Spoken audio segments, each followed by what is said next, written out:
ever wondered why peace in the Middle East seems like a mirage? The answer lies in the region's complex history, a tapestry woven with threads of conflict, cultural diversity, and political intrigue. The stage has been shared by multiple players, each with their own agendas, making peace an elusive dream.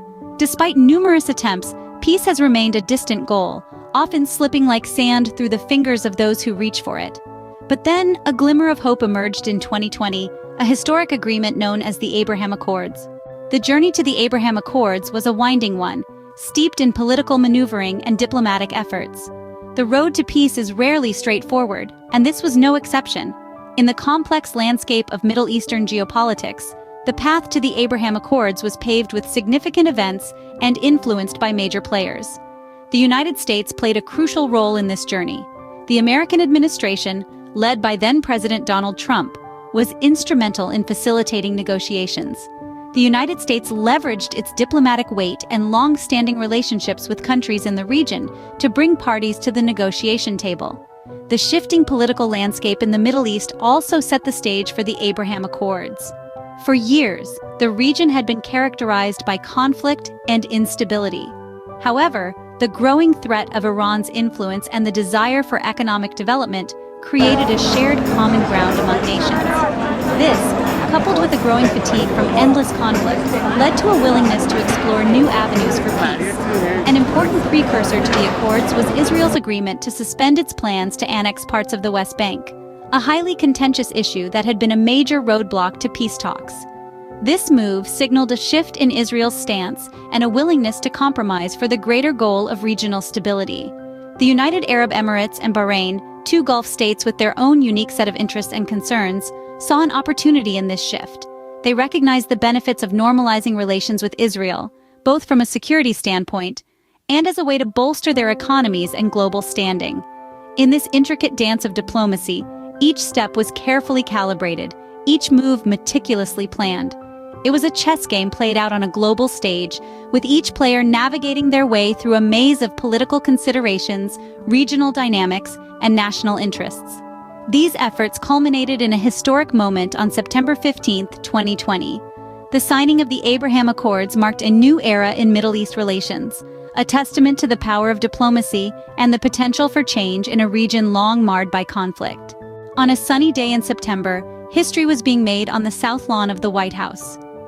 The date was September 15, 2020, and the world watched as leaders from the United States, Israel, the United Arab Emirates, and Bahrain gathered to sign the Abraham Accords, a significant diplomatic stride in the Middle East.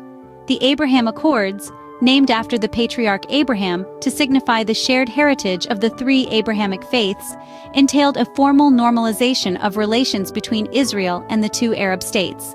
This was a monumental shift in the geopolitical landscape of the Middle East, as these were the first such agreements between Israel and Arab countries in over 25 years, following the peace treaties with Egypt in 1979 and Jordan in 1994. At the helm of this historic event were President Donald Trump of the United States, Prime Minister Benjamin Netanyahu of Israel, Foreign Minister Abdullah bin Zayed Al Nahyan of the United Arab Emirates, and Foreign Minister Abdulatif bin Rashid Al Zayani of Bahrain. Their signatures on the accord symbolized a renewed hope for peace and collaboration in a region often marked by tension and conflict. The agreements sought to foster economic growth through enhanced diplomatic ties and cooperation in various sectors such as tourism, trade, healthcare, and technology. Moreover, they aimed to promote a sense of stability and security in the Middle East, a critical step towards achieving a broader, more comprehensive peace in the region. Yet, the significance of this moment extended beyond the physical act of signing the accords. It represented a shift in the narrative of the Middle East, a narrative that historically has been dominated by discord and division. The Abraham Accords signaled a move towards a new chapter of mutual recognition and understanding, a chapter where dialogue and diplomacy take precedence over hostility and aggression. However, while the signing of the Abraham Accords was undoubtedly a milestone in Middle Eastern diplomacy, it was not without its challenges and criticisms. The road to peace is never a straight line, and the Accords were no exception. It was a moment of hope, but the question remained, would it bring the much-needed peace? The ink on the Abraham Accords had barely dried before the world began to feel its impact. This monumental agreement, signed in the year 2020, brought with it a wave of change that rippled throughout the Middle East and beyond. The immediate effects were nothing short of transformative. For the first time in history, Israel, the United Arab Emirates, and Bahrain began normalizing relations, setting aside long-standing disputes in favor of cooperation and mutual growth. This normalization has opened doors that were previously locked tight. Diplomatic ties have been established, direct flights have been launched, and trade agreements have been set in motion. These nations are no longer just neighbors on a map. They are partners working towards a shared vision of a prosperous and peaceful Middle East.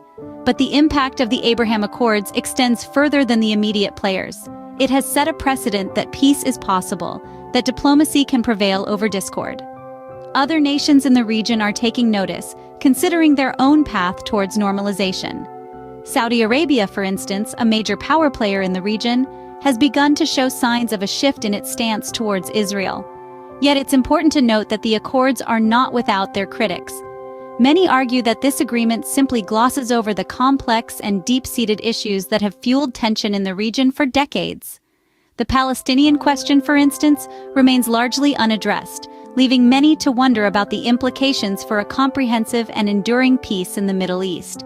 The Abraham Accords are, in many ways, a beacon of hope. They embody the potential for change, the promise of a future where peace is more than just a distant dream. But they are also shrouded in uncertainty, a reminder that the road to lasting peace is winding and fraught with challenges. The Abraham Accords, a beacon of hope yet shrouded in uncertainty. So, where does this leave us? We've journeyed through the elusive quest for peace, the path leading to the Abraham Accords, the signing itself, and its subsequent impact. The Accords stand as a significant milestone, with the potential to mold the future of the Middle East. It's a testament to the power of diplomacy, showcasing that even the longest of feuds can find a path to reconciliation. As we navigate these uncharted waters, one thing is certain: the quest for peace in the Middle East is a journey, not a destination.